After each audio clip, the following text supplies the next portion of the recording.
Kumuha ka ng isang hiwa ng karaniwang tinapay at lagyan mo ng baking soda. Itong simpleng trick na to, nakakabawas ng problema sa bahay na kadalasan hindi alam ng mga tao na meron pala sila. Kapag na-try mo to, gugustuhin mong ulit-ulitin tuwing kailangan mo. Una, kumuha ka ng mangkok na medyo katamtaman ang laki. Sapat para maghalo ka ng maayos. Pumili ng isang hiwa ng tinapay.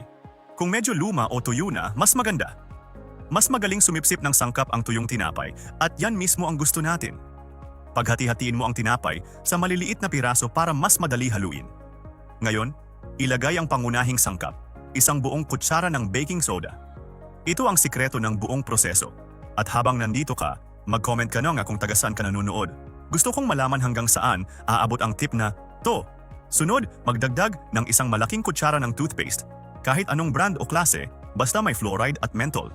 Yung dalawang yon nagre-react ng malakas. Sabay na umaakit at nagtataboy ng mga ayaw nating lapitan. At syempre, nag-iiwan ng mabangong amoy sa paligid.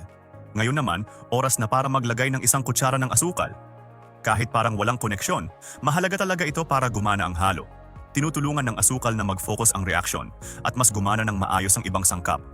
Haluin lahat hanggang maging pare-pareho at parang pastay ang texture.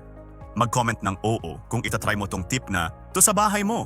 Kumuha ka ng dalawang maliit na plastic na bote gaya ng bote ng tubig at putulin mo ang ilalim. Yan na ang magiging perfect na lalagyan ng halo mo. Kung gusto mong gumawa ng mas marami, doblehin mo lang ang sukat ng mga sangkap.